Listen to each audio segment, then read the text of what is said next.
Olá, pessoas do nono ano, tudo bem com vocês? Estão bem animados para mais uma aula? Claro que estão, né? Vocês amam a aula de matemática, que eu sei, lá no fundo, bem no fundo do coração, eu sei disso. E por isso nós vamos trabalhar com porcentagem, que é algo muito legal e super aplicável, né? Você olha para os lados, porcentagem, juro, taxa. Então temos que aprender a lidar com isso, ok? Vamos lá? Nossos objetivos, conceituar juros simples. Então o juro, gente, o cálculo do juro é uma aplicação da porcentagem, certo? Resolver e elaborar problemas que envolvam a porcentagem e as suas aplicações na parte financeira, que é o cálculo de juros, tá bom? Vamos pensar. Problemas do cotidiano como cálculo de prestações, pagamento de contas à vista e operações financeiras nos fazem refletir sobre a economia. Sim, né? A gente fica analisando o que subiu, o que baixou, como é que está a situação. De que maneira o regime de juros pode interferir na economia doméstica? Será que interfere? Bom, juros é um valor a mais que você paga, tudo que é a mais dentro da casa pode e vai interferir, né? Vai, né? Vamos analisar um pouquinho? Quando se deseja realizar uma compra e não se dispõe de dinheiro suficiente para o pagamento à vista, pode-se recorrer a um empréstimo ou realizar a compra a prazo. Quem já fez isso? Levanta a mão. Todo mundo, né? Nos dois casos, haverá uma compensação em dinheiro pelo tempo correspondente ao número de prestações. Quanto maior o tempo, maior o valor do juro que a gente paga para ter esse tempo para quitar a dívida, certo? Assim, o orçamento doméstico da casa, da tua casa, junta o dinheiro, o que tem que pagar, o que tem, precisará ser planejado para que não haja um comprometimento inadequado do mesmo. Sabe quando começa a gastar e de repente, como que vai pagar, né? E daí tem que diminuir de coisas básicas que quase não dá para diminuir, né? Como é que você vai diminuir comida? Tem que comer, né? E normalmente é a mesma quantidade que se come dentro de uma casa, dependendo da quantidade de pessoas. Então tem coisas que precisam ser planejadas para não dar problema. Vai pegando a dica aí, tá bom? O regime de juros simples, quando o seu percentual quando o seu percentual incidir sobre o capital inicial, o valor inicial, emprestado ou aplicado. Então não é sobre o valor anterior, é sempre lá sobre o capital inicial, certo? Então o juros simples é dado pela fórmula J igual a CIT, ok? Capital inicial, taxa e tempo. E o montante? O montante é o monto que você tem no final, certo? Ou para pagar ou para receber, que é o capital inicial mais o juro. Então, bem importante, registra aí, escreve, tá bom? Não fica só no print, não fica só na foto, porque precisa escrever que ajuda a guardar mais, tá bom? Então, olha lá. Baseado nisso, o primeiro exercício aqui pra gente. Diz assim: Paulo comprou um carro por 45 mil, ponto. No ato da compra, ele deu uma entrada de 18 mil reais e o restante vai pagar em 3 meses com uma taxa de 4% ao mês a juros simples, ok? Que quantia Paulo deverá pagar ao final dos 3 meses? Como é que eu faço isso? Então ali ele deve ter um dinheiro guardado, né? Porque vai pagar o carro em 3 meses. Normalmente a gente vem com uma bíblia para casa, né? Um boleto lá em 60 vezes, 48 vezes. O Paulo é muito chique, porque ele vai pagar apenas em 3 meses. Então a questão é, quanto que ele deve pagar ao final? Pensa aí que eu já volto.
Conseguiu elaborar alguma coisa aí? Conseguiu registrar? Chegou na resposta final? Vamos analisar então. O carro custa 45 mil. E ele deu quanto de entrada? 18 mil. O que é uma entrada? É um valor que você dá à vista, no ato, né? Então, assim, qual que é o valor que ele vai financiar? Não é o valor do carro, é o 45 mil menos a entrada, que é o 18 mil. Então, ele financiou 27 mil, ok? Então, o capital inicial aqui para o cálculo do juro não é o valor do carro, é o valor que vai ser parcelado. O juro vai ser calculado naquele capital emprestado e não no valor total do carro, certo? Por quê? Porque foi dada uma entrada. Então, o capital inicial é 27 mil. A taxa a gente viu que é 4% ao mês, então eu não uso o número 4 na conta. Eu uso 4 dividido por 100, ok? 0,04. A taxa é mensal e o tempo já está em meses, são 3 meses. Aí, como é juros simples, a gente vai para a fórmula J igual a CIT. Olha aqui, ó, J igual a CIT. Escreve a fórmula e troca cada letrinha pelo seu número, tipo um quebra-cabeça, gente, bem fácil. Ó, capital 27 mil. Ah, detalhe, não usa o 0,00 na conta, tá? Por quê? Tá errado? Não, não tá errado. Mas normalmente vocês se embolam nessa quantidade de zeros, tá bom? Então, se não tiver centavos, se for um valor inteiro, por favor, utiliza assim, tá bom? A taxa tem que colocar o valor que dá, então 0,04. E o tempo, 3 meses. Aí você faz essa multiplicação, 3.240. O que é 3.240? J igual a 3.240. Então, o juro, esse é o valor do juro. Só que eles estão perguntando quanto que ele vai pagar ao final dos 3 meses. No final de tudo, quanto que ele vai pagar? É o capital inicial, que é o que ele parcelou, né, 27 mil, mais o juro, 3.240.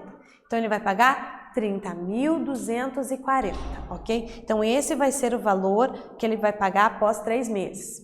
Reparem que a gente tirou a entrada da história, porque a entrada não incidiu juros sobre ele, certo? Deu uma entrada, acabou, a dívida não era mais 45 mil, a dívida passou a ser 27 mil. Então, é nesse valor que a gente faz a conta. Conseguiu fazer aí? Conseguiu entender? Ah, eu espero que sim, você é muito inteligente. É sim, eu acredito, muito. Juros simples, então vamos definir isso. Podemos definir juros como o rendimento de uma aplicação financeira, o que rendeu, ok? Valor referente ao atraso no pagamento de uma prestação, no caso de você ter que pagar, né, é o valor a mais, ou a quantia paga pelo empréstimo de um capital, ok? Então, os juros simples, eles eram utilizados nas situações de curto prazo. Então, curto ali, alguns meses e tal. Quando é alguma coisa maior, aí a gente vai ver que é algo mais complexo um pouco, tá bom? Então, tem o exercício 2 aqui, ó, 2. Presta atenção. É um desafio, então respira fundo, tá bom? Diana fez um empréstimo de R$ 1.100 para pagar em 4 parcelas mensais, ok? Fica comigo, 4 parcelas. Sendo que 3 parcelas são iguais. 1, 2, 3 são iguais. Junta os dedos aí, separa esse. E a última com juros simples de 5% ao mês. Então, eu vou pagar o juro de tudo só na última parcela, ok? Então, ela fez o empréstimo, tem juro? Tem, mas as 3 primeiras serão iguais, ok?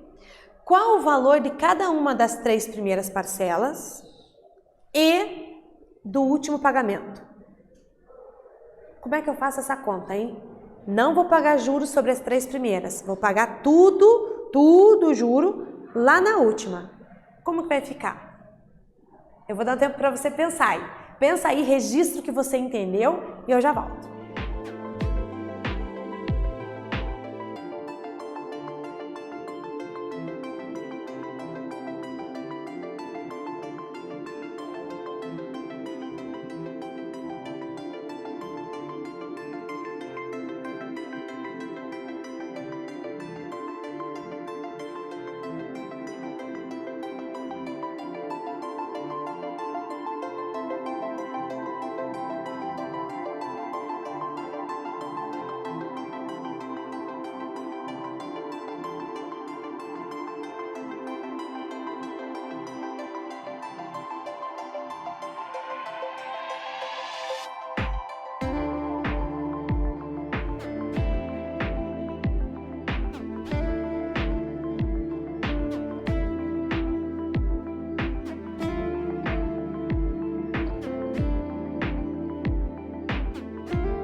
Conseguiu registrar alguma coisa aí?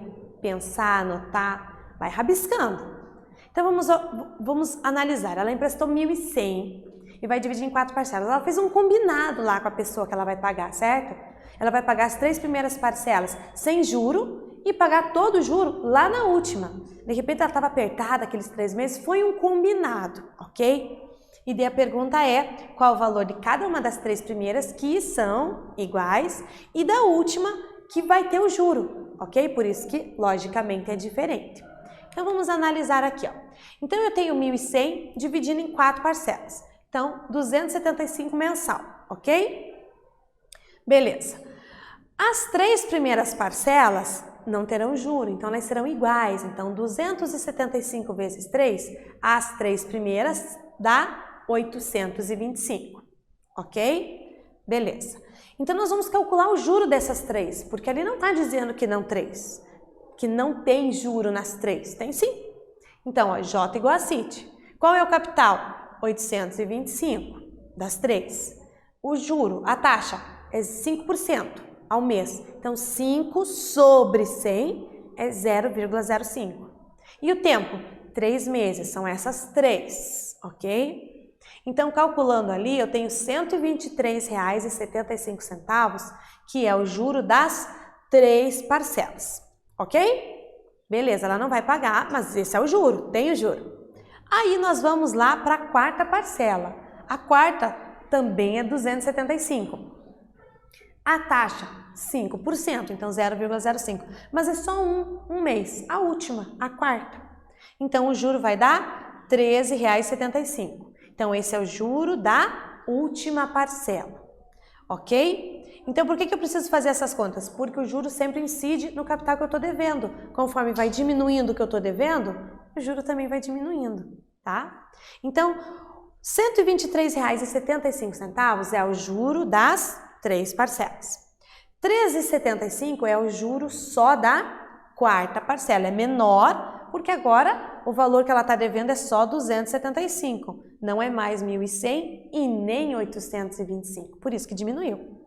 Mais 275, que é a última parcela, porque ele quer saber o valor de cada parcela, das 3 primeiras. Bom, tá aqui, 275. E da última? Bom, a última acumulou tudo, né?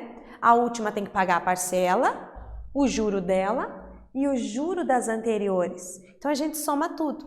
Então, a última parcela, ele vai pagar 412, ela, né? Vai pagar R$ 412,50. Então, as 3 primeiras são R$ 275 e a última, com todos os juros, R$ 412,50. Legal, né? É diferente esse problema, porque não é tudo igual, né? Tem um combinado diferente aí no meio da história. Deu para entender? Ótimo, fico bem feliz. E o último agora para você, respira aí. Agora não é um desafio, é um pouco mais fácil.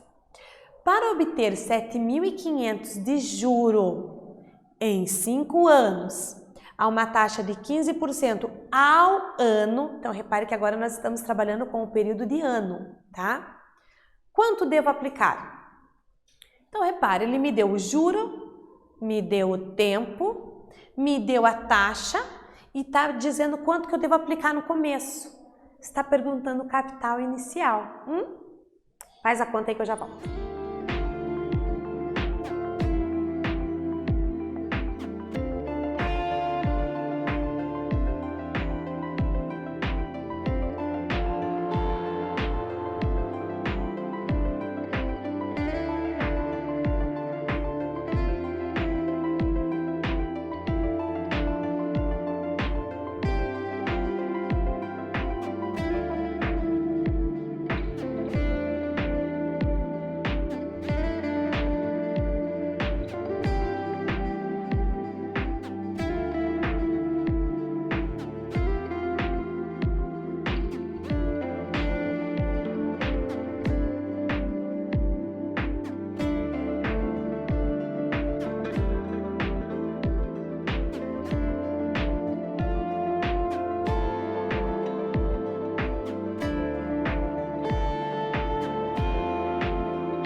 Conseguiu fazer esse? Esse não é um desafio, gente, tem que ser mais simples. Então, repare que ele me deu o juro. Ele está falando em juro. Então, é lógico que nós vamos usar a fórmula do juro. Ele está falando disso. Ele me deu a taxa, me deu o tempo. E está perguntando que valor devo aplicar. Então, vem cá comigo. Esse aqui ficou bem simples, né? O que facilitou e temos que prestar atenção é o tempo. Então, repare que ele deu o tempo em anos. Aí você pensa, meu Deus, eu vou ter que fazer a conta em anos. Mas a taxa também está ao ano.